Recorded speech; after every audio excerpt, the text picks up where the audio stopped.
दोस्तों दोस्तों आज की इस क्लास में हम संविधान के 100 महत्वपूर्ण प्रश्न को कवर करने वाले हैं। दोस्तों प्रश्न कुछ इस तरीके से लिए गए हैं जो आपकी परीक्षा की दृष्टि से बहुत ही इंपॉर्टेंट है। क्लास बहुत शानदार होने वाली है, इसे पूरा जरूर देखिएगा। चलिए दोस्तों देरी ना करते हुए आज की क्लास को हम स्टार्ट करते हैं। तो साथियों आज का पहला प्रश्न है कि संविधान के किस अनुच्छेद में सर्वोच्च न्यायालय की स्थापना और गठन का उल्लेख किया गया है। तो किस आर्टिकल में जो है सर्वोच्च न्यायालय की स्थापना और उसका गठन का जो उल्लेख किया गया है। तो आपका आर्टिकल जो 124 है इसमें आपके सर्वोच्च न्यायालय की स्थापना और गठन का उल्लेख किया गया। ऑप्शन ए आपका करेक्ट हो जाएगा। अगला प्रश्न है कि संविधान के किस अनुच्छेद में उच्चतम न्यायालय से परामर्श करने की राष्ट्रपति की शक्ति के बारे में बताया गया है। तो उच्चतम न्यायालय से परामर्श करने की राष्ट्रपति को जो शक्ति प्राप्त है, ठीक है, वो आपके आर्टिकल 143 किसमें 143 में बताया गया है। तो आपका ऑप्शन ए करेक्ट हो जाएगा, अनुच्छेद 143। अगला प्रश्न है कि संविधान के किस अनुच्छेद में राज्यपाल का उल्लेख किया गया है। तो दोस्तों जो आपके राज्यपाल है, राज्यपाल का उल्लेख आपके आर्टिकल 153 में हुआ। कौन सा आर्टिकल 153 में हुआ है, आपका ऑप्शन सी करेक्ट हो जाएगा।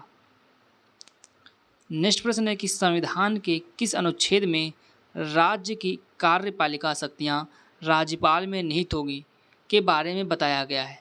तो दोस्तों ऐसा आपके अनुच्छेद 154 में बताया गया है। 153 में राज्य का एक राज्यपाल होगा, किसमें 153 में बताया गया है, और 154 में आपकी कार्यपालिका शक्तियाँ बताई गई। ऑप्शन बी करेक्ट हो जाएगा।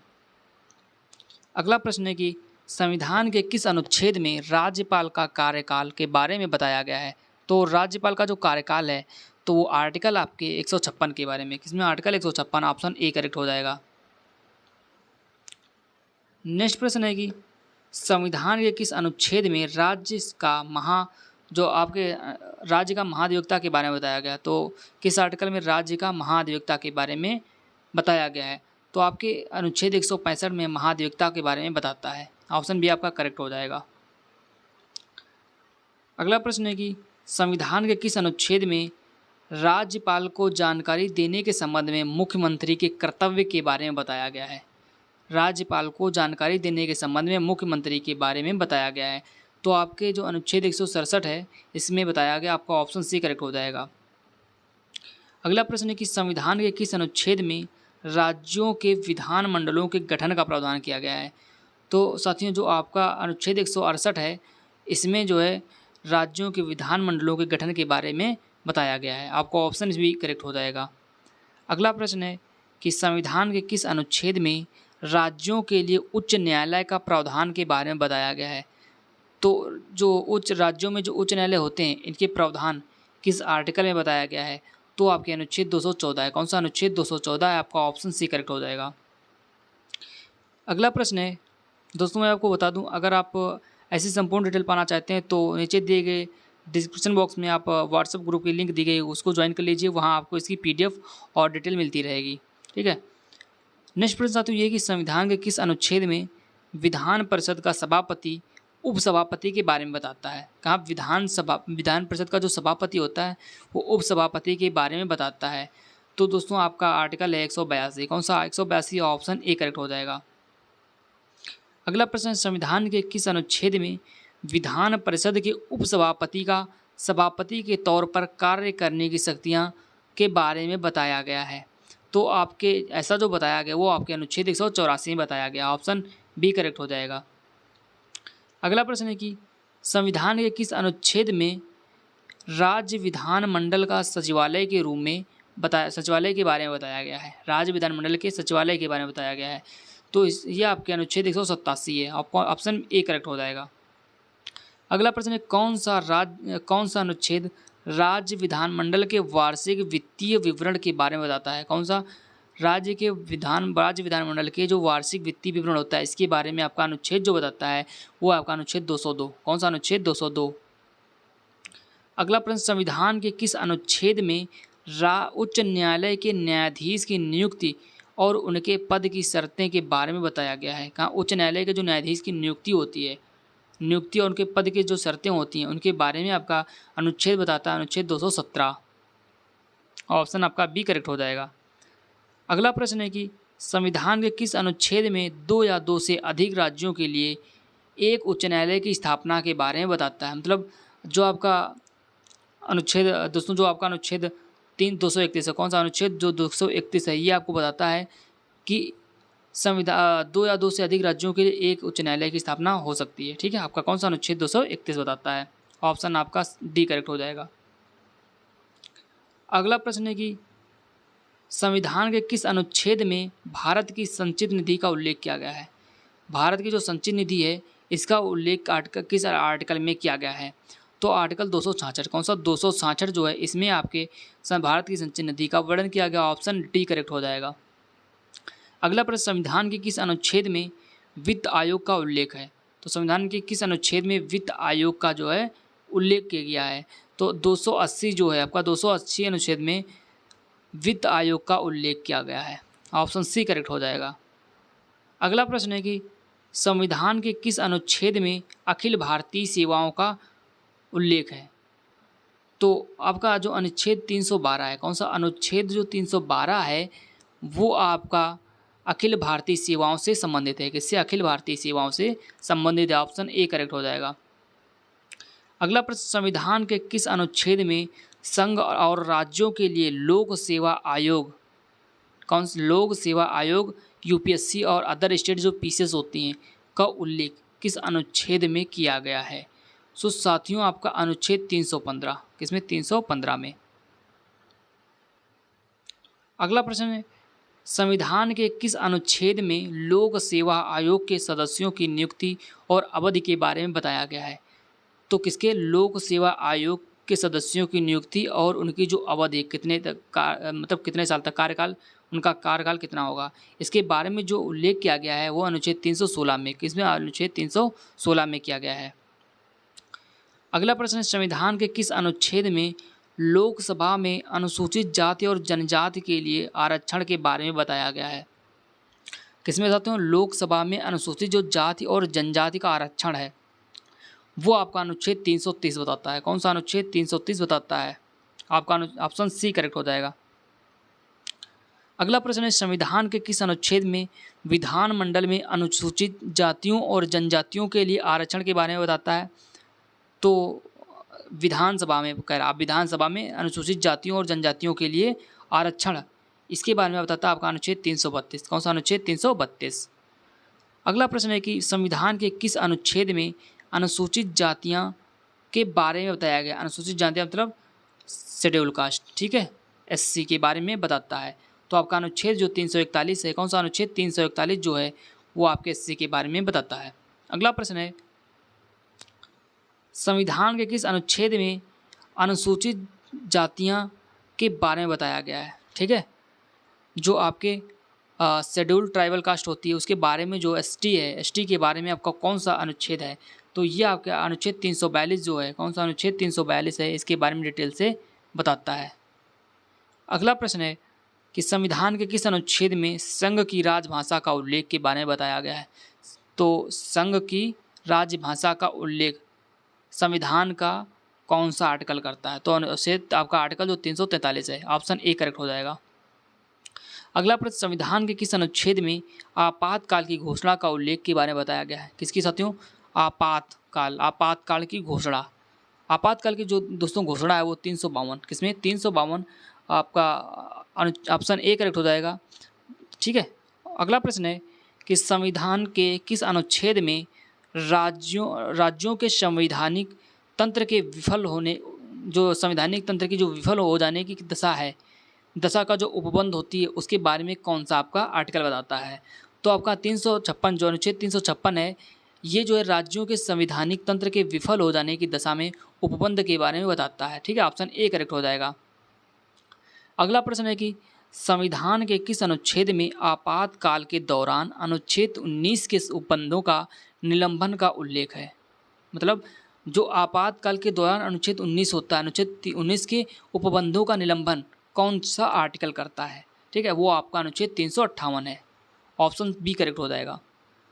अगला प्रश्न, संविधान के किस अनुच्छेद में वित्तीय आपातकाल के बारे में उपबंध के बारे में बताया गया है। वित्तीय आपातकाल, ठीक है, अभी प्रश्न आया था निम्नलिखित में से कौन से अनुच्छेद में आपात के काल के बारे में बताया गया था? तो आपका अनुच्छेद कौन सा था? 352 था। कितना? 352 था। आपातकाल एक और 352, 356 और 360। ठीक है, जो वित्तीय आपात है वो 360 में। ठीक है, वित्तीय आपात 360 में, आपका ऑप्शन ए करेक्ट हो जाएगा। अगला प्रश्न है कि संविधान के किस अनुच्छेद में संविधान संशोधन का प्रावधान के बारे में बताया गया है? मतलब जो आपका संविधान है उसमें जो संविधान संशोधन होते हैं, ये संविधान संशोधन जो होता है ये कौन सा आर्टिकल बताता है कि संविधान में संशोधन होना चाहिए? ठीक है, तो आपका अनुच्छेद जो है, अनुच्छेद 368 जो है वो संविधान के संशोधन के बारे में, प्रावधान के बारे में उल्लेख करता है। अगला प्रश्न है कि संविधान के किस अनुच्छेद में किस अनुच्छेद में भारत के बाहर रहने वाले प्रवासियों को नागरिक का अधिकार के बारे में बताया गया है? जो भारत के बाहर जो नागरिक रहते हैं, ठीक है, उनके अधिकार के बारे में कौन सा आपका आर्टिकल जो है वर्णन करता है? तो अनुच्छेद आपके 8, अनुच्छेद कौन सा? 8 आपका ऑप्शन सी करेक्ट हो जाएगा। अगला प्रश्न है कि संविधान के किस अनुच्छेद में धर्म, जाति, लिंग, जन्म स्थान आदि के आधार पर भेदभाव नहीं होगा? ठीक है, भेदभाव नहीं होगा, इसके बारे में कौन सा अनुच्छेद आपका बताता है? तो साथियों आपका अनुच्छेद जो 15 है ये आपके बताता है कि धर्म, जाति, लिंग और जन्म स्थान के आधार पर भेदभाव नहीं होगा। ठीक है, अगला प्रश्न है कि संविधान के किस अनुच्छेद में शांतिपूर्वक बिना हथियार के कहीं पर इकट्ठा होने के बारे में बताया गया है? मतलब शांतिपूर्वक बिना हथियारों के कहीं पर इकट्ठा होने के बारे में जो है कौन सा अनुच्छेद बताता है? तो अनुच्छेद 19 ऐसा कहता है। कौन सा? अनुच्छेद 19। अगला प्रश्न है संविधान के किस अनुच्छेद में देश के किसी भी भाग में आने जाने की स्वतंत्रता के बारे में बताया गया है? देश के किसी भी भाग में आने जाने की स्वतंत्रता के बारे में जो आपका आर्टिकल 19 है बताता है। कौन सा? अनुच्छेद 19। अगला प्रश्न दोस्तों है कि संविधान के किस अनुच्छेद में कारखानों आदि भारी काम में 14 वर्ष से कम आयु के बच्चों पर प्रतिषेध के बारे में बताया गया है? तो कारखानों में जो 14 वर्ष से कम आयु के बच्चे काम करते हैं उनके प्रतिषेध, जो उनका विरोध है, ठीक है, उनके प्रतिषेध के बारे में कौन सा अनुच्छेद बताता है? तो साथियों अनुच्छेद आपका 24। कौन सा? अनुच्छेद 24, ऑप्शन सी करेक्ट हो जाएगा। अगला प्रश्न है कि संविधान के किस अनुच्छेद में मौलिक अधिकार लागू करने संबंधित प्रावधान के बारे में बताया गया है? मौलिक अधिकार लागू करने के संबंध में जो है प्रावधान के बारे में कौन सा अनुच्छेद बताता है? तो अनुच्छेद आपका 35, ऑप्शन ए करेक्ट हो जाएगा।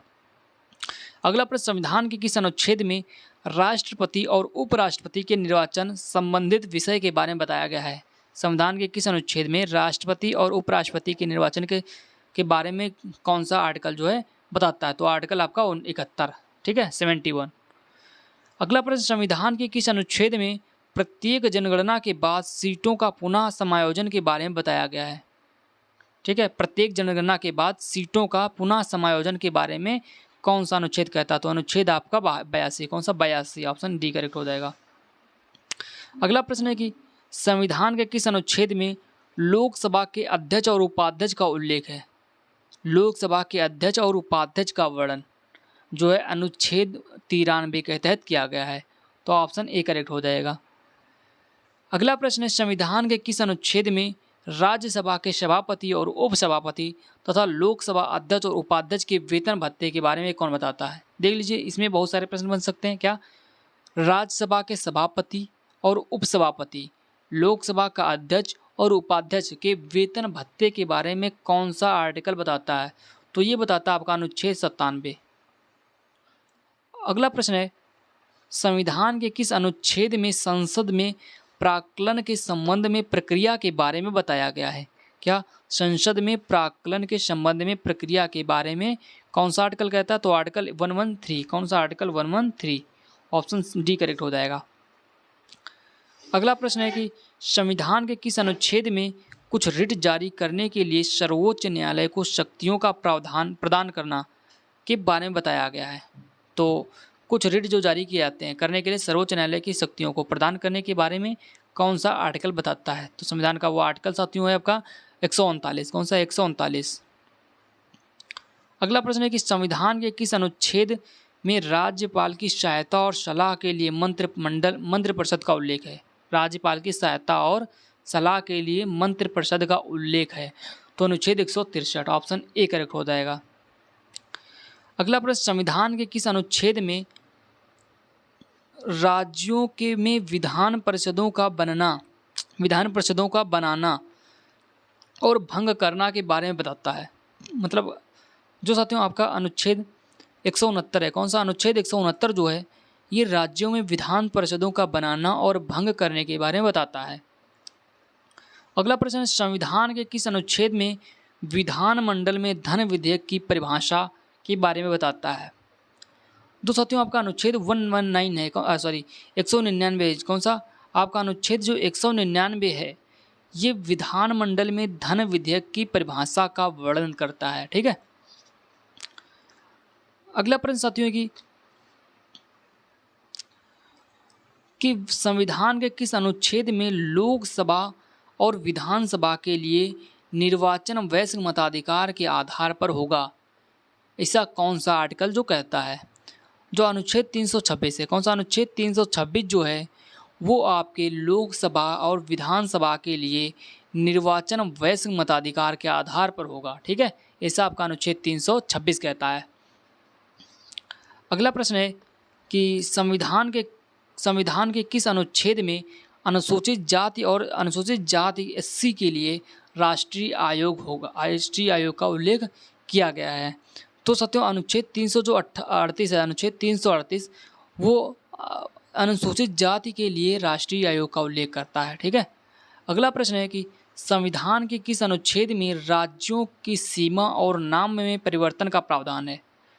किसमें? राज्यों की सीमा और नाम में परिवर्तन। ठीक है, राज्यों में की सीमा जो सीमा होती है, एक दो राज्यों की सीमा जो होती है जैसे, और उनके नाम में जो परिवर्तन है राज्यों के, उनके बारे में जो आपका अनुच्छेद है वो कौन सा है। तो अनुच्छेद आपकी 3 ऑप्शन ए C करेक्ट हो जाएगा साथियों। अगला प्रश्न, संविधान के किस अनुच्छेद में बोलने की स्वतंत्रता, अभिव्यक्ति की स्वतंत्रता के बारे में बताया गया है। जो अनुच्छेद साथियों आपके 19 जो है, अनुच्छेद 19 जो है ये बोलने की स्वतंत्रता और अभिव्यक्ति की स्वतंत्रता के बारे में बताता है। अगला प्रश्न, संविधान के किस अनुच्छेद में संसद में प्रयोग की जाने वाली भाषा के बारे में बताया गया है। संविधान के किस अनुच्छेद में संसद में प्रयोग की जाने वाली भाषा के बारे में बताया गया है। तो अनुच्छेद 120। अगला प्रश्न है, संविधान के किस अनुच्छेद में संघ और इसके राज्य क्षेत्र के बारे में बताया गया है।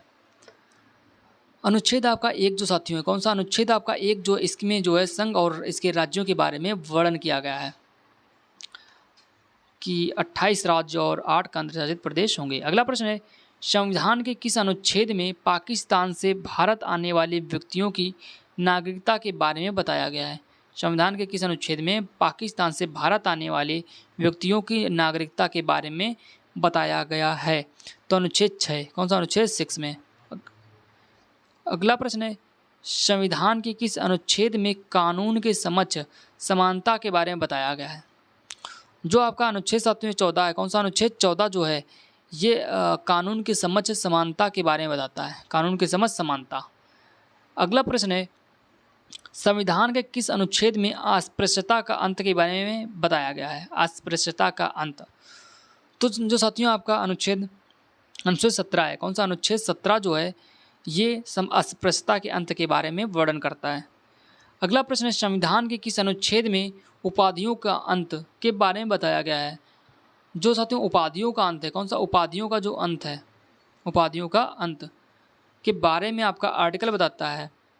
आर्टिकल 18, कौन सा आर्टिकल 18, ऑप्शन आपका डी करेक्ट हो जाएगा। अगला प्रश्न है साथियों, संविधान के किस अनुच्छेद में रिट संबंधित प्रावधान, कैसे रिट संबंधित प्रावधान के बारे में वर्णन किया गया है। ठीक है, तो साथियों आपका 56 का जो करेक्ट आंसर हो जाएगा वो ऑप्शन डी करेक्ट हो जाएगा, अनुच्छेद 32। अगला प्रश्न है कि संविधान के किस अनुच्छेद में ग्राम पंचायतों के गठन का प्रावधान है। किसका? ग्राम पंचायतों के गठन का प्रावधान जो किया गया है वो अनुच्छेद 40 में किया गया है, ऑप्शन सी करेक्ट हो जाएगा। अगला प्रश्न, संविधान के किस अनुच्छेद में समान नागरिक संहिता UCC लागू करने का प्रावधान है। समान नागरिक संहिता, ठीक है, जो है लागू करने का प्रावधान किस अनुच्छेद में है? तो अनुच्छेद साथियों आपके 44। कौन सा अनुच्छेद? 44, ऑप्शन बी करेक्ट हो जाएगा। अगला प्रश्न, संविधान के किस अनुच्छेद में कार्यपालिका और न्यायपालिका के कार्य विभाजन के बारे में बताया गया है? तो संविधान के ऐसा अनुच्छेद जिसमें कार्यपालिका और न्यायपालिका के कार्य विभाजन के बारे में वर्णन किया गया, तो अनुच्छेद आपका 50, ऑप्शन डी करेक्ट हो जाएगा। अगला प्रश्न, संविधान के किस अनुच्छेद में भारत के राष्ट्रपति का उल्लेख है? तो भारत के राष्ट्रपति का उल्लेख किया गया आपके आर्टिकल नंबर 52। किसमें? आर्टिकल 52। अगला प्रश्न है, संविधान के किस अनुच्छेद में संघ की कार्यपालिका संबंधित शक्तियां राष्ट्रपति में निहित होंगी? संघ की कार्यपालिका संबंधित जो शक्तियां वो राष्ट्रपति में निहित होंगी, तो अनुच्छेद 53 कहता है। मतलब जो अनुच्छेद 53 है वो जो राष्ट्रपति की शक्तियों के, राष्ट्रपति की जो कार्यपालिका शक्तियाँ हैं, किसकी? राष्ट्रपति की कार्यपालिका जो शक्तियाँ हैं वो आपकी अनुच्छेद 53 कहता है। और अनुच्छेद 52 में राष्ट्रपति होगा, भारत का एक राष्ट्रपति होगा, वो अनुच्छेद आपका 52 बताता है, ठीक है। संविधान के किस अनुच्छेद में राष्ट्रपति की निर्वाचन मंडल के बारे में बताया गया? किसके? राष्ट्रपति का जो निर्वाचन मंडल है, निर्वाचन मंडल जो है वो किस अनुच्छेद में बताया गया है? तो अनुच्छेद 54 में। किसमें? अनुच्छेद 54 में। 52 में बताया गया भारत का एक राष्ट्रपति होगा। 53 में बताया गया आपका राष्ट्रपति की कार्यपालिका शक्तियाँ। 54 में बताया गया उसके निर्वाचन मंडल का, 54 में निर्वाचन मंडल, ठीक है। अगला प्रश्न, संविधान के किस अनुच्छेद में कार्यकाल का उल्लेख किया गया है? किसके कार्यकाल का? राष्ट्रपति के कार्यकाल का उल्लेख जो है किस अनुच्छेद में किया गया है? तो अनुच्छेद 56 में। किसमें? 56 में, ठीक है। अगला प्रश्न है कि संविधान के किस अनुच्छेद में राष्ट्रपति पर महाभियोग संबंधित प्रावधान, राष्ट्रपति पर जो महाभियोग संबंधित प्रावधान है वो किस आर्टिकल में बताया गया है? तो अनुच्छेद 61। किसमें? 61 में। अगला प्रश्न, संविधान के किस अनुच्छेद में भारत का उपराष्ट्रपति राज्यसभा का पदेन सभापति होगा? जो भारत का उपराष्ट्रपति है वो राज्यसभा का पदेन सभापति होगा, ऐसा अनुच्छेद आपके 64 में। किसमें? अनुच्छेद 64। अगला प्रश्न है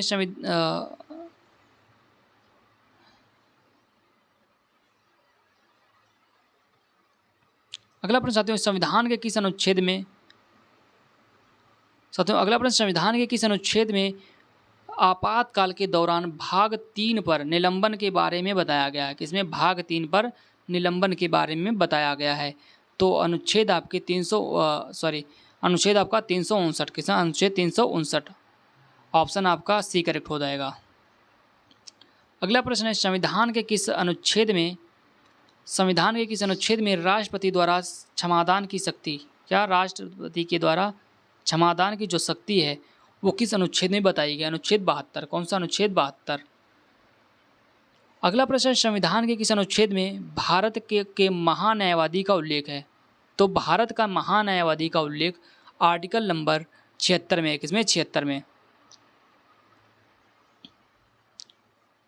अगला प्रश्न दोस्तों, संविधान के किस अनुच्छेद में संसद के गठन का उल्लेख है? संसद के गठन का जो उल्लेख है वो संविधान के किस अनुच्छेद में है? अनुच्छेद आपके 79। कौन सा? अनुच्छेद 79, ऑप्शन आपका सी करेक्ट हो जाएगा। अगला प्रश्न है, संविधान के किस अनुच्छेद में राज्यसभा का उल्लेख है? राज्यसभा का उल्लेख जो है वो किस आर्टिकल में है? तो आर्टिकल आपके 80। कौन सा? 80, ठीक है। अगला प्रश्न है, नेक्स्ट प्रश्न है कि संविधान के किस अनुच्छेद में लोकसभा का उल्लेख है? लोकसभा का उल्लेख किस आर्टिकल में? लोकसभा का उल्लेख आपके 81 में। किसमें साथियों? जो आपका आर्टिकल 81 है इसमें लोकसभा का उल्लेख है। और देखिए सरला से याद रख सकते हैं, क्या? सरला, ठीक है, सरला से। तो आपका संसद,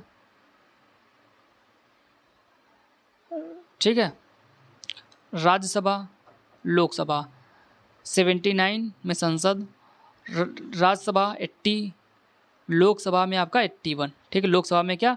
81, ओके। तो आपका लोकसभा किसमें हो जाएगा? अनुच्छेद 81। अगला प्रश्न, संविधान के किस अनुच्छेद में भारत के नियंत्रक महालेखा परीक्षक CAG का उल्लेख किया गया है? भारत के महान्यायवादी लेखा परीक्षक जो हैं इसका उल्लेख संविधान के किस अनुच्छेद में किया गया है? तो अनुच्छेद 148। अगला प्रश्न, संविधान के किस अनुच्छेद में राज्यपाल की नियुक्ति के बारे में वर्णन किया गया? क्या राज्यपाल की नियुक्ति के बारे में वर्णन, ये आपका अनुच्छेद है 155। ऑप्शन सी करेक्ट हो जाएगा। अगला प्रश्न, संविधान के किस अनुच्छेद में राज्यपाल की अध्यादेश जारी करने की शक्ति? क्या राज्यपाल की अध्यादेश जारी करने की शक्ति जो है ये आपका कौन सा अनुच्छेद बताता है? तो अनुच्छेद आपका 213। कौन सा अनुच्छेद? 213। अगला प्रश्न, संविधान के किस अनुच्छेद में नए राज्यों की स्थापना का प्रावधान है? तो नए राज्यों के स्थापना का जो प्रावधान है ये आपका कौन सा आर्टिकल बताता है? तो आर्टिकल नंबर 2। अगला प्रश्न, संविधान के किस अनुच्छेद में संविधान की शुरुआत में नागरिकता का प्रावधान के बारे में बताया गया है? किसमें? संविधान की शुरुआत में नागरिकता के प्रावधान के बारे में बताया गया है। तो अनुच्छेद आपका 5 है। कौन सा? अनुच्छेद 5। अगला प्रश्न है, संविधान के किस अनुच्छेद में भारत में पाकिस्तान जाने वालों की नागरिकता का प्रावधान के बारे में बताता है? कौन सा? भारत से पाकिस्तान जाने वालों की नागरिकता का प्रावधान किस अनुच्छेद में कहा गया? अनुच्छेद बताता है। तो अनुच्छेद आपका 7। कौन सा? अनुच्छेद 7। अगला प्रश्न है, संविधान के किस अनुच्छेद में विदेशी नागरिकता लेने पर भारत की नागरिकता से वंचित का प्रावधान है? विदेशी नागरिकता लेने पर भारत की नागरिकता से वंचित, मतलब भारत की जो अगर विदेशी नागरिकता लेते हैं किसी देश की, दूसरे देश की, तो भारत की नागरिकता से उन्हें वंचित कर दिया जाएगा। तो ऐसा कौन सा अनुच्छेद बताता है? तो अनुच्छेद आपका 9। ठीक है। अगला प्रश्न, संविधान के किस अनुच्छेद में राज्य की परिभाषा के बारे में बताया गया है? तो राज्य की परिभाषा के बारे में बताया गया आपके अनुच्छेद नंबर 12 में।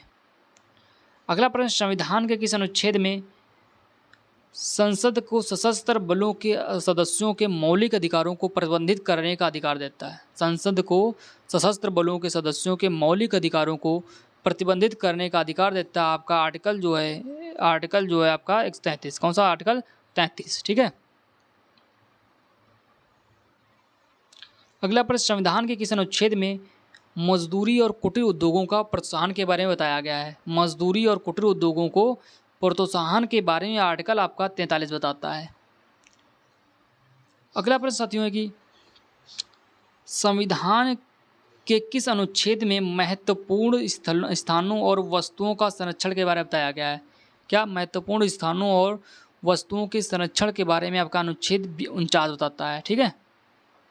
अगला प्रश्न है, संविधान के किस अनुच्छेद में अंतर्राष्ट्रीय शांति और सुरक्षा संबंधित प्रावधान के बारे में बताया गया? अंतर्राष्ट्रीय शांति और सुरक्षा संबंधित प्रावधान के बारे में कौन सा अनुच्छेद बताता है? तो अनुच्छेद 51। ठीक है। अगला प्रश्न है, संविधान के किस अनुच्छेद में राष्ट्रपति के निर्वाचन संबंधित पद्धति के बारे में बताया गया? राष्ट्रपति के निर्वाचन संबंधित पद्धति के बारे में कौन सा आर्टिकल बताता है? तो आर्टिकल आपका हो जाएगा साथियों 55 हो जाएगा।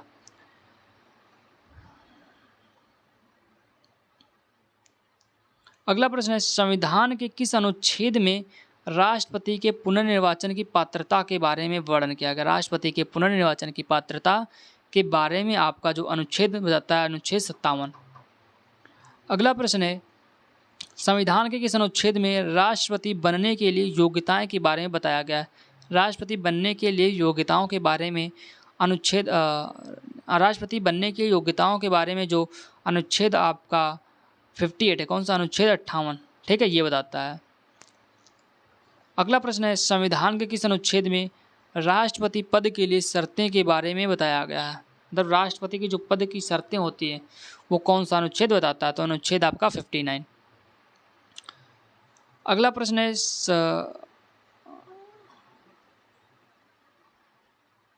साथियों अगला प्रश्न है, संविधान के किस अनुच्छेद में राष्ट्रपति द्वारा शपथ का उल्लेख जो है वो अनुच्छेद नंबर 60। कौन सा? अनुच्छेद 60।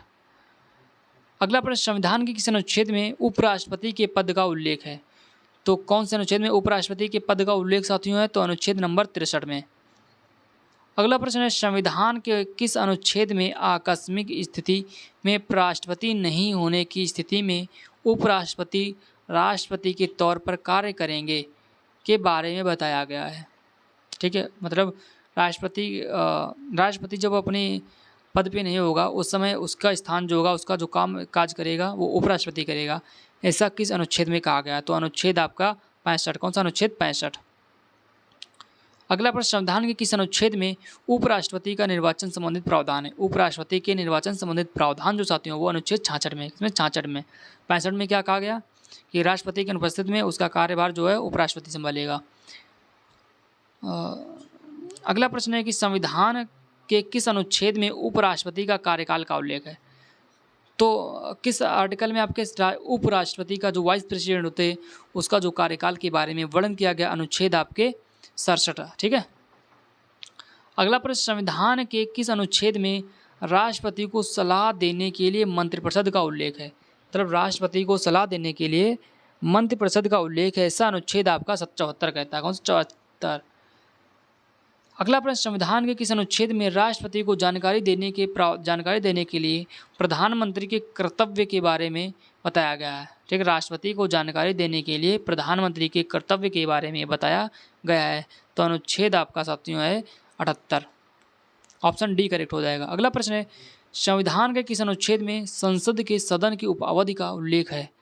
तब संसद की सदन की जो अवधि का उल्लेख है वो साथियों आपके है अनुच्छेद 83। कौन सा? अनुच्छेद 83। अगला प्रश्न है, संविधान के किस अनुच्छेद में संसद की सदस्यता के लिए योग्यता के बारे में बताया गया है?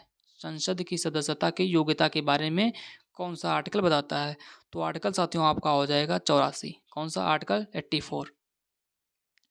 अगला प्रश्न, संविधान के किस अनुच्छेद में राज्यसभा का सभापति, क्या राज्यसभा का सभापति और उपसभापति का उल्लेख है? तो जो राज्यसभा का सभापति है और उपसभापति का उल्लेख जो है वो अनुच्छेद आपके 89 में। कौन सा? आर्टिकल 89 में।